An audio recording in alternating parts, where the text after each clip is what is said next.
오늘 우리가 함께 공독한 열왕기야 7장 3절부터 8절 말씀을 기본으로 하나님이 여신 하늘의 창이라는 제목으로 말씀을 나누기 소망합니다. 카오스 이론이라는 말을 들어본 적이 있으신가요? 아마 한 번쯤은 다 들어보셨을 거예요. 이 이론에는 브라질에서 나비가 날갯짓을 한 것이 뉴욕에서는 태풍이 되어 허리케인이 되어 올 수 있다는 나비 효과라는 말은 아주 유명한 이론입니다. 이 이론의 핵심이 이거예요. 아주 작은, 아주 미세한 원인이 다른 원인이 들어갔을 때 그 일의 결과는 엄청나게 달라질 수도 있다. 카오스라는 말은 말 그대로 혼돈이라는 뜻이거든요. 그래서 전혀 예상치 못한 결과가 나타날 수 있는 원인이 생길 수 있는 사건들을 이야기를 합니다. 우리 역사상에 보면요, 이런 일들이 꽤 우연찮게 다른 결과가 나타나는 일들이 꽤 있습니다. 예를 들어서 우리 의료 현장에서 아주 기본적으로 사용되는 엑스레이라는 이 장비가 있죠.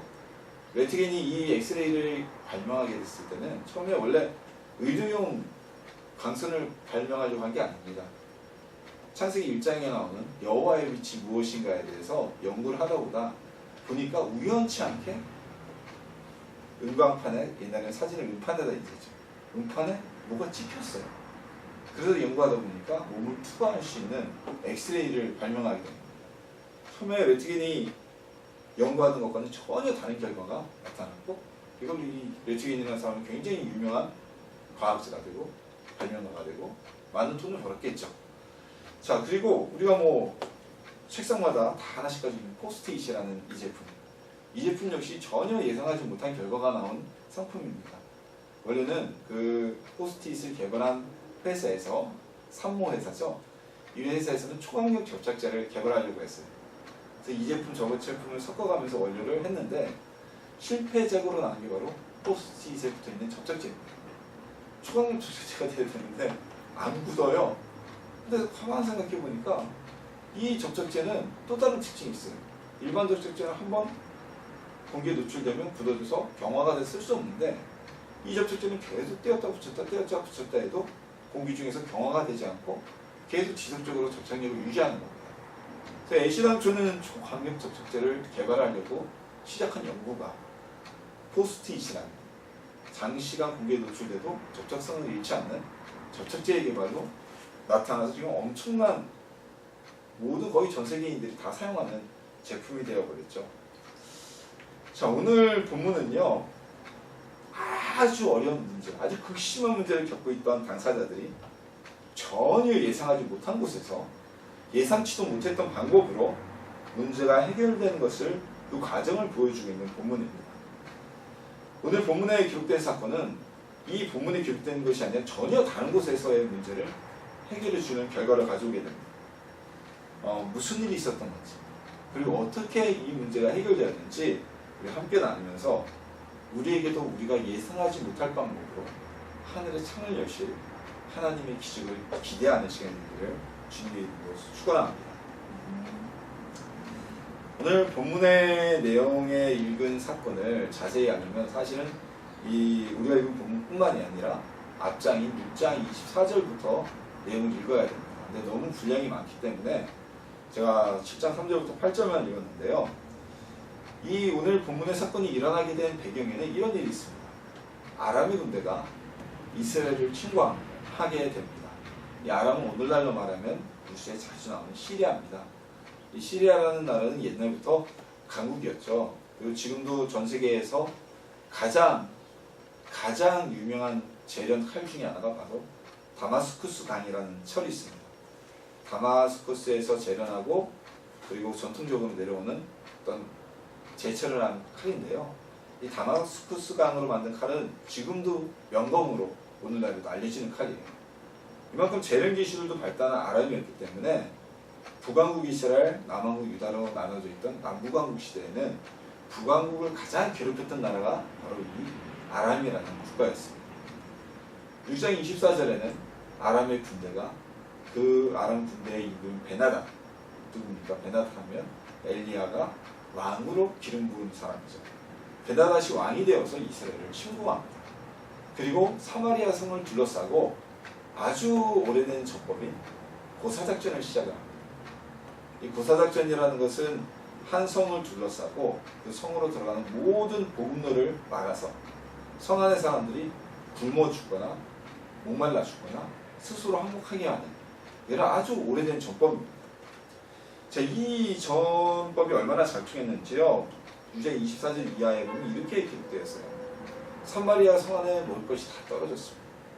심지어는 평소에 그들이 먹지 않는 나귀 머리까지도 굉장히 비싼 가격으로 거래가 되거든요. 그리고 합한 채로 가는 비둘기 똥까지도 먹을 게 없다 보니 음식을 먹을 수 있는 모든 이런 것도 굉장히 고가로 거래가 됩니다. 그리고 심지어 하다못해 사람이 이익을 먹는 일이 벌어지게 돼요. 그것도 어떤 일이냐? 죽은 사람이 이익을 뜯어먹은 게 아니라 두 여인이 만나서 우리가 이대로 굶어 죽으니 차라리 우리의 자식, 오늘은 네 자식을 먹고 내일은 내 자식을 먹자. 사실 또 나면 되는 거 아니니? 라고 꼬셨는지 몰라도 그랬어요. 자, 저도 자녀가 있습니다. 저 아이를 잡아먹는다. 이건 상상할 수 없는 일이에요. 사람이 사람의 고기를 먹는다는 것 자체도 용납될 수 없는 일인데 자기 자녀를 잡아먹자고 해요. 그래서 어리석은 여인이 너무 배가 고프니까 제가 들은 얘기 중에 이런 얘기가 있습니다. 6.25 때 한 어머니가 피난을 내려오다가 너무 배고픈데 먹을 것이 보여지게 있더래요. 정신없이 그걸 막 먹고 있었어요. 정신 차려서 등 뒤에 아이한테도 젖을 물려고 돌려보니까 애가 이미 얼어 죽어 있었다는 거죠. 굉장히 마음 아픈 이야기로 전해 내려오는 이야기인데요. 이 어리석은 이는 자기 자식을 정말 얼마나 어리석어도 자기 자식을 먹는 마음이 아팠겠어요. 삶아서 먹었어요. 근데 야근 여인, 지혜로운 게 아니라 야근 여인이죠. 자기 자식을 숨겨버렸어요. 다음날 네 자식 오늘 먹자. 내 자식 없다라고 노빌발을 내는 거예요. 이걸 왕에게 와서 호소합니다. 억울합니다. 왕이. 내 자식은 죽었는데 저 나쁜 것이 지 자식은 숨겨놓고 내 자식은 먹어놓고 안 내놓으려고 합니다. 이 소리를 들은 왕이 낙심을 하게 되죠. 자, 그런데 이런 상태에서도 이스라엘은 또한 사마리아 성 안에 있는 이스라엘 왕은 자신들의 문제를 해결할 방법이 전혀 없었습니다.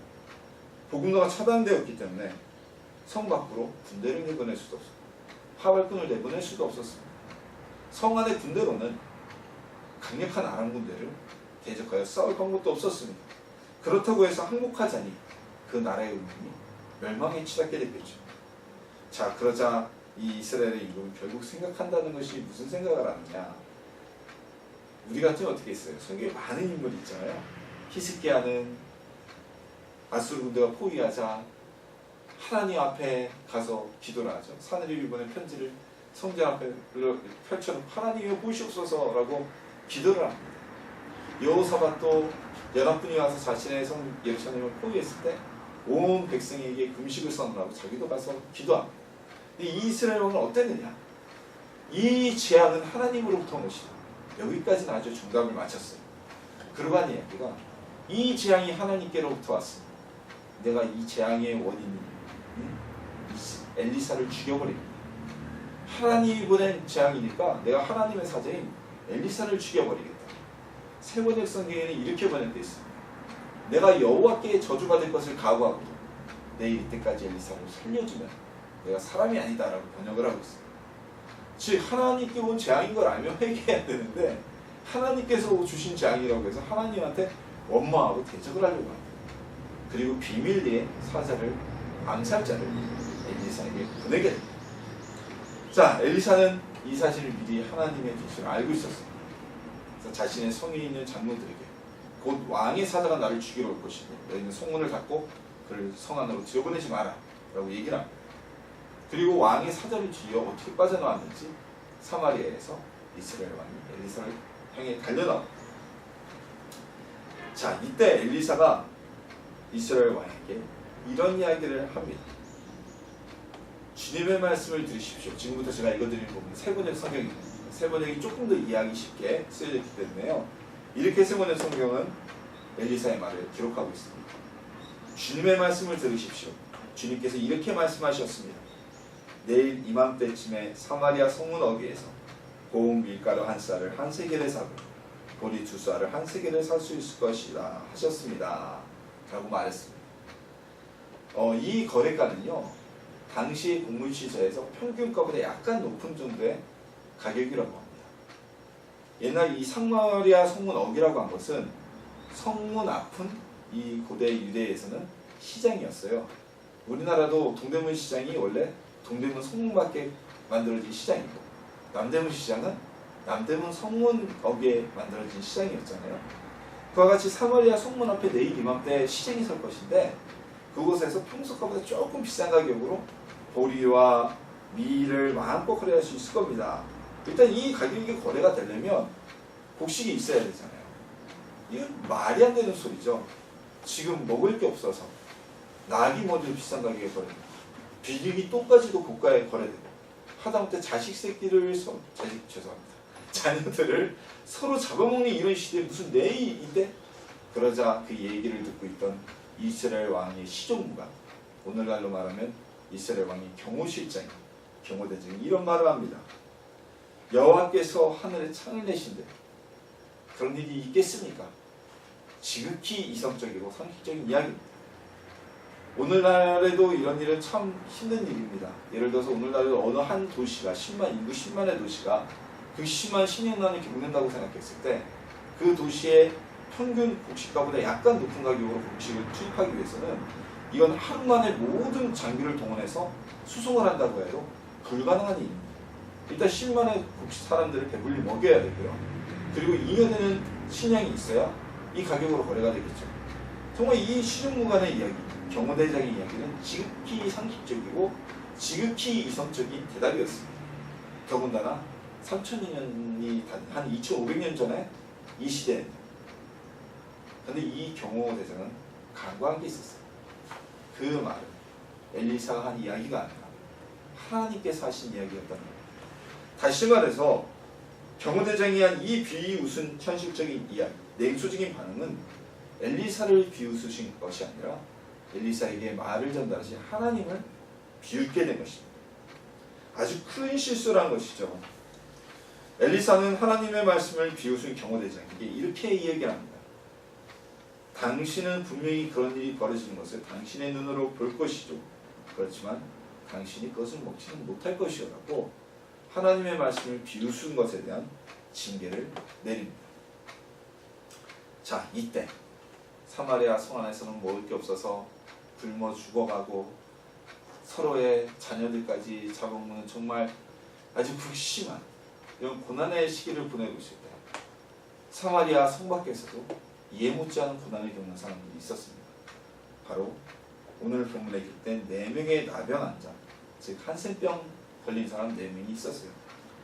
자, 구약시대의 나병 환자들은요, 격리 생활을 해야 됐습니다. 그래서 성 밖에서 따로 그들만이 살아야 됐고, 그렇기 때문에 이들은 사회생활을 할 수도 없었고 경제생활을 할 수도 없었습니다. 지금은 우리나라에 한센병이 거의 다 사라졌어요. 근데 우리나라에도 한센병 환자들이 있을 때 어떻게 했습니까? 지금 곳곳에 큰 도시 주변에는 있어요. 그 한센병 환자분들이 모여서 많이 했던 게 양계장입니다. 양계장에서 다 달걀 이렇게 해가지고 파는 그런 집단 마을 같은 게 있었어요. 구약 시대에는 더했죠. 성 밖에서 아무것도 못하고, 그럼 이들은 어떻게 먹고 사냐?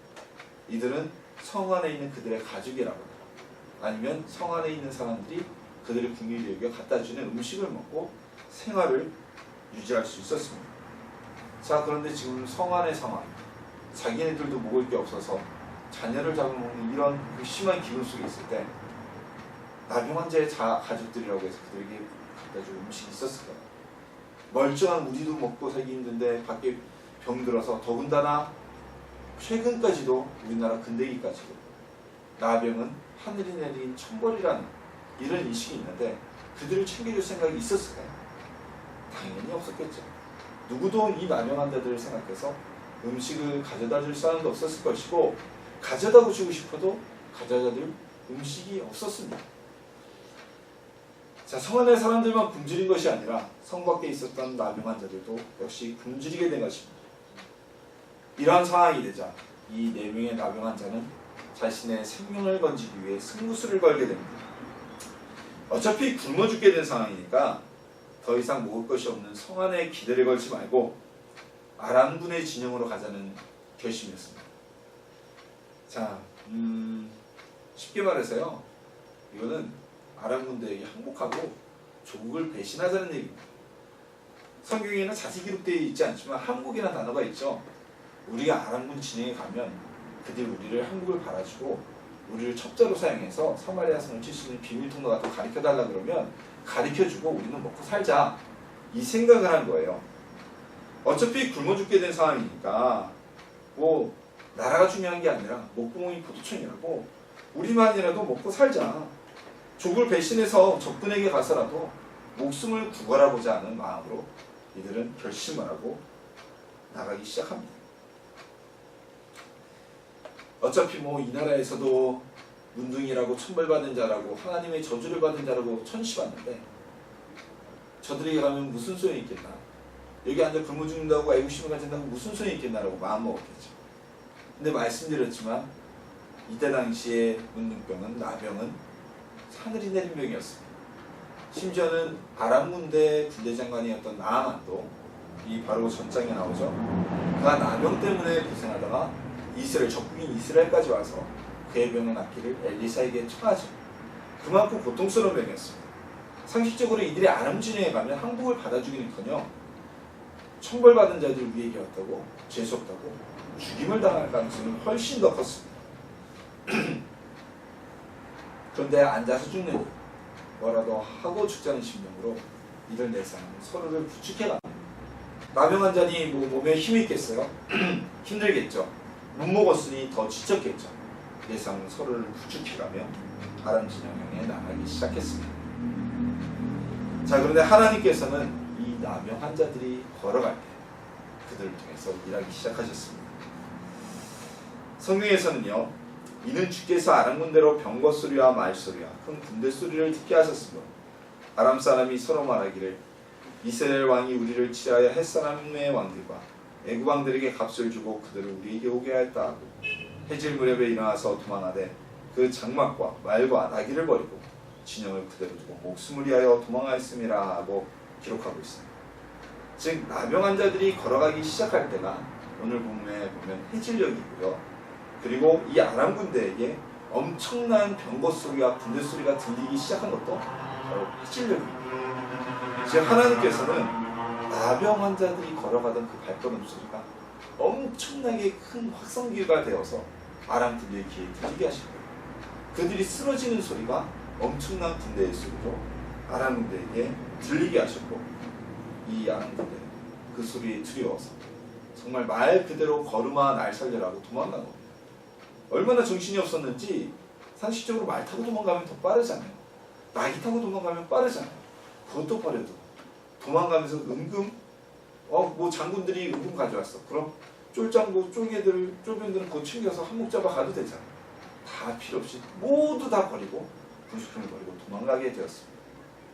자, 어떤 분들은 자 이게 가능한 일일까요? 성경에서 그냥 하는 얘기 아닙니까? 라고 얘기할지 모르겠지만요, 가능한 일입니다. 오늘날의 전쟁에서도 그대로 사용되는 전술이에요. 제가 군대에서 주특기가 심리전이었습니다. 이 심리전 중에 하나가 오늘날에도 제가 맡은 임무가 전쟁이 나면 군대에 있을 때 4명이 찝차에 확성기를 달고 이렇게 탁 움직입니다. 산꼭대기 같은 데 닦아서 뭘 하냐, 뭐 너희들은 포위됐다 이런 방송도 하지만 그 중에 하나는 탱크 소리야 대포 소리를 녹음해 가진 테이프를 가지고 와서 이걸 틀어버립니다. 그러면 적군들이 올 때 탱크 소리가 들리고 막 포성이 들면 적의 공격이 인접한 줄 알고 실질적으로는 군대가 없는 거예요. 당황하거나 도망가거나 엉뚱한 곳으로 포를 쏘게 되죠. 그래서 제가 가는 지점마다 군마던 곳마다 항상 전차와 포성 소리가 녹음되어진 테이프가 있었어요. 오늘날에도 그래도 그대로 이루어지고 있는 작전이 하나님께서 이 아람 군대에게 일어나게 하신 겁니다. 나병 환자들이 두근거리며 아람 진영에 도착했습니다. 그곳에는 아무도 없었어요. 이 나병 환자들이 정말 얼마나 어리둥절했겠습니까? 이곳저곳 둘러보았지만 정말 아무도 없이 급하게 도망가는 흔적밖에 없는 거예요. 이들은 배가 고팠어요. 그러자 장막을 돌아다니면서 일단 자신들의 군침을 채우게 됩니다. 배를 불리게 됩니다. 사람이 배가 부르게 되면 딴 생각이 들게 되죠. 이들이 욕심이 나기 시작해요. 각 장막마다 있는 그 금은 보석과 그리고 좋은 의복을 숨기게 됩니다.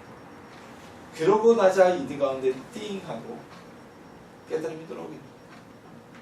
야, 지금 저 사마리아 성 안에서 이 사실을 모르고 우리 동포와 가족들이 죽어가고 있는데 우리만 배불리고 우리만 이렇게 내 재산을 챙길 수는 없다. 얼른 빨리 가서 우리 동포들에게 이 사실을, 기쁨의 소식을 전하자라고 다짐하며 그들은 다시 발걸음을 돌려 사마리아 성으로 돌아오게 됩니다.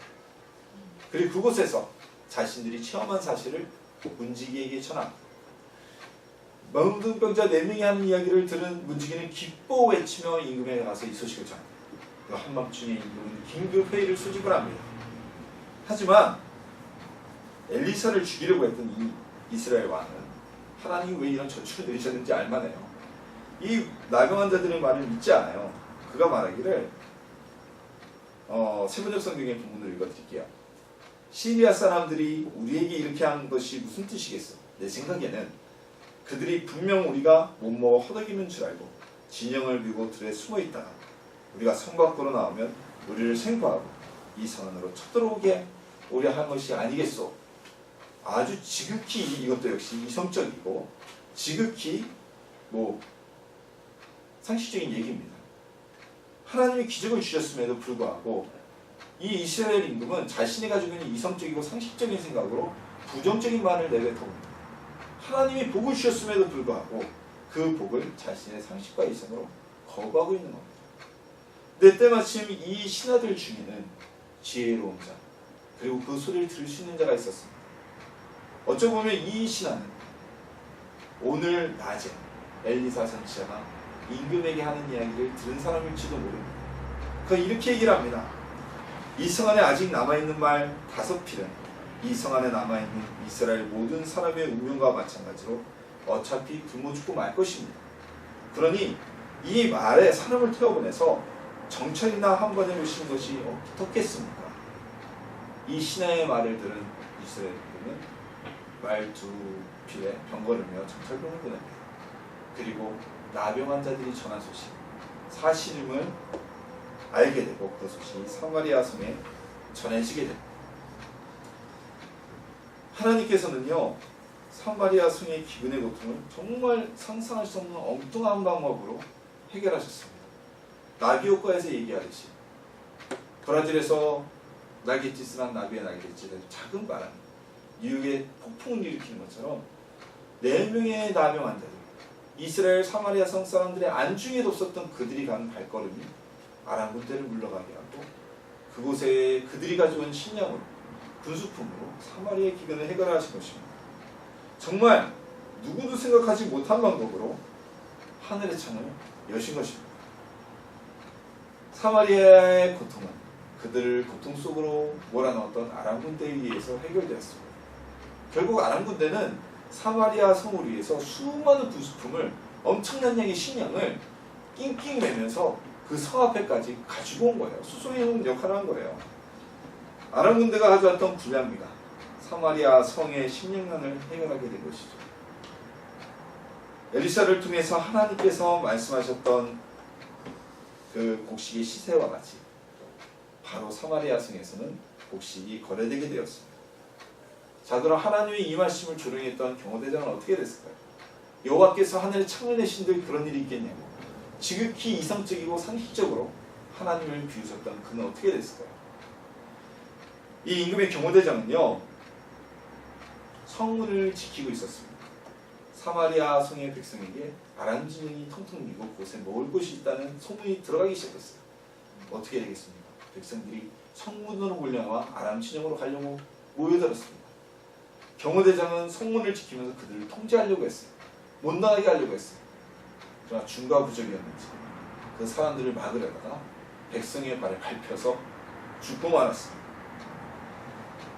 많은 곡식이 식량이 돌아오게 될 것은 눈으로 보지만 알게 되지만 단 한 톨도 그 곡식을 먹지 못하게 될 것이라는 엘리야의 예언이 그대로 이루어진 것입니다. 하나님께서는 자신의 말씀을 이루셨습니다. 이것으로 모든 해결책은 하나님께 있다는 사실을 이스라엘 모든 사람들이 알게 하셨습니다. 지금도 하나님은 동일하신 분이십니다. 하나님 성경 말씀 안에 있는 옛날 호랑이 담배 피던 시절에 있었던 그 옛 이야기 속의 하나님만이 아니십니다. 오늘날에도 하나님은 우리가 전혀 생각하지 못한 방법으로 우리의 이성을 뛰어넘는 방법을 통해 하늘의 창을 여시는 분이십니다. 그리고 지금도 엘리사를 통해서 하신 말씀, 내일 이맘때 사마리아 성 문 앞에서 이 가격에 혹시 거래되기라고 하신 자신의 말씀을 지키신 하나님은 내가 너희를 도우리라고 약속하신 자신의 말씀을 오늘도 지키시는 분이십니다. 그 하나님을 믿을 때 우리는 절망 속에서 희망을 가질 수 있습니다. 그 하나님을 믿을 때 고통 속에서도 감사할 수 있습니다. 말씀을 성취하시는 하나님, 그리고 자기 이야기를 지키시는 하나님을 믿는 성도님들이 되시기를 주님의 이름으로 소망합니다. 아무도 생각지 못한 방법으로 어떤 문제가 해결될 때 우리는 그 방법에 대해서 솔직히 이런 말을 합니다. 신의 한 수다라는 얘기를 하죠. 신이 한 가지의 빚을 꽂는 것 같이 술을 뜨는 것 같은 얘기를 합니다. 가까이 있는 이번 금요일에 있었던 남북 정상회담에 대해서도 이런 얘기를 하죠. 왜냐하면 불과 4-5개월 전만 하더라도 이런 일이 벌어질 것이라고 누구도 생각하지 못했기 때문입니다. 하나님께서는요, 우리의 상식을 뛰어넘는 방법으로 일하시는 분이십니다. 오늘 나는 사마리아의 기근, 그리고 아람 군내의 진영으로 간 나병 환자들의 이야기는 서로 연관성은 있긴 하지만 이게 사실 해결책이 될 수 있는 일은 아니었습니다. 나병 환자들이 아람 군대 진영에 가다가 굶어 죽던지, 가서 그들의 칼에 맞아 죽던지, 아니면 배신자가 되든지 어떤 이 문제를 해결할 수 있는 키워드는 아니었어요. 근데 하나님은 누구도 생각하지 못했던 방법이 키워드가 될 수 없다고 생각한 나병 환자들을 통해서, 그들의 발걸음을 통해서 이 문제를, 사마리아의 기근을 해결하셨습니다. 아무도 생각하지 못했던 나병 환자들의 발걸음을 통해 하나님은 하늘의 창을 열게 하셨던 것입니다. 오늘 이 순간에도 우리는 알지 못하지만 하나님은 우리가 알지 못하는 방법으로 하늘의 창을 열고 계실지 모릅니다. 지금은 요즘에는 세계 최대의 교회가 따로 생겼다고 하더라고요. 근데 불과 10년 전만 하더라도 가장 전 세계에서 최대의 교회라고 합니다. 여의도 순복음교회를 가면요, 지금 그 여의도 순복음교회가 여의도의 가장 비싼 땅이죠, 우리나라에서. 그 한 블럭을 다 차지하고 있어요. 빌딩이 그 안에 5동인가 있는데 그 5개 동을 다 매입을 해서 자신의 교회로 사용하고 있습니다. 근데 이 여의도 교회가 지금 처음부터 이렇게 잘 됐던 건 아니에요. 부흥을 하고 성장을 하니까 조유기 목사님이 여의도 개발이 시작될 때 하나님의 계시를 받고 여의도에 땅을 사게 됩니다. 여의도 교회 주된 교인들은 서대문 쪽에 살고 있었던, 은평구 쪽에 살고 있었던 성도들이고요. 다 가난한 이들이었어요. 여의도에 그때 당시 모래사장이고 국회의사당 하나 따랑 지어진 그곳에 간다는 것은 일단 가난한 사람들은 차가 없어요. 차가 없으니까 움직이기도 힘들고, 그리고 가난한 사람들이 건축 헌금해봐야 얼마나 하겠어요. 다 반대했습니다. 그래도 강행했어요. 근데 건물을 짓다 보니까 돈이 떨어지게 돼요. 설상가상으로 59가구에 대해서 은행 이율이 급등하게 되고요. 경기는 불경기가 됩니다. 내 돈이 없으니까 믿음으로 교회에 헌신이라도 하겠다고 자신의 집을 담보 잡혀서 교회에 대출을 받아준 성도들의 집이 하나도 은행에 넘어가기 시작합니다. 교회가 이자를 대주지 못했기 때문에 성도들의 집 한 채가 날아가기 시작하는 거예요. 자, 이때 여의도 순복음교회는 그래도 끝까지 하나님을 붙잡겠다고 교회가 짓담한 그 골조 건축물 밑에서 매일같이 기도회를 했다고 해요. 근데 그 기도회를 하면서 막 울부짖지만 조용히 목사님도 얼마나 낙담했는지, 지금은 너무 돈이 많으셔서 문제가 있는 분이지만 구설수에 오르긴 하지만 너무나 힘드니까 자기도 기도하면서 막 그 옆에 아파트에 올라와서 뛰어내리려고 몇 번 했다고 하잖아요. 근데 어느 날 금요철을 하는데 막 기도하는데, 지금도 그 아파트가 바로 여의도교회 옆에 있습니다. 그 아파트에 살던 한 부자인데 돈이 많은 사람이 너무나 잠도 안 오고 예수도 안 믿는데 불면증인데 시끄러워 죽겠네 모조리 떠들고 밤새 웅랑하고 이렇게 와본 거야. 구경 삼아서 기도회를 교회 건축 재개를 위한 기도회를. 근데 그때 이런 일이 벌어졌다고 해요.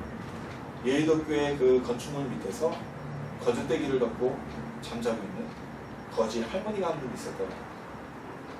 이 할머니가 맨날 교인들이 기도하는 걸 들으니까 돈이 없어가지고 기도하는 거예요. 맨날 그 목사님이 맨날 돈이 없어서 울며 기도하는 거예요. 그러니까 자기가 드릴 게 뭘까 생각하다가 내가 그래도 이 위에 처마 밑에서 비를 피하고 있는데 내가 뭐를 해야 될까 고민을 하다가 자기가 빌어먹는 동양 그릇인 녹그릇 하나를 올렸다고 해요. 그 녹그릇을 올렸다고 합니다. 그러니까 마치 그 모습을 그 옆에서 불면증을 가지고 보던 부자가 와서 본 거예요. 감동을 받았어요. 야, 정말 거지가 녹그릇을 바칠 정도로 이런 게 있구나 하고 그 부자가 비싼 돈을 가지고 그 녹그릇을 삽니다. 그리고 그 녹그릇을 다시 교회에다 헌신하게 됩니다. 그 녹그릇을 가지고 조용기 목사님이 전 세계를 가지고 다니고 간증을 시작했어요. 그러자 전 세계 곳곳에서 헌금이 들어오기 시작했습니다. 예의도교회의 그 건축을 마칠 수 있게 된 건 거지 할머니가 마침 녹그릇 한 그릇이라고 그러죠. 처음에 조용기 목사님도 그랬대요. 녹그릇 딱 보고 그분이 좀 다혈질이시거든요. 이딴 걸 가지고 뭐 했으면 집어 던져버렸다고 합니다. 근데 그 다음날 와서 그 녹그릇을 간증을 하니 그 부자의 마음을 감동시키고 그걸 통해서 하나님이 그 큰 교회를 지키시고 세우게 되신 뿌리가 된 것이죠. 하나님은 우리의 상식을 뛰어넘는 방법으로 일을 하시는 분입니다. 어떻게 보면 지금도 이 여의도 순복음교회 간증은 하나님이 열왕기하 7장에 기록된 일을 계속하고 계시다는 걸 보여주는 하나의 모델이 아닐까 싶습니다. 우리에게 일하실 하나님을 기대합시다. 우리가 방법이 없다고 하나님이 방법이 없는 게 아니죠.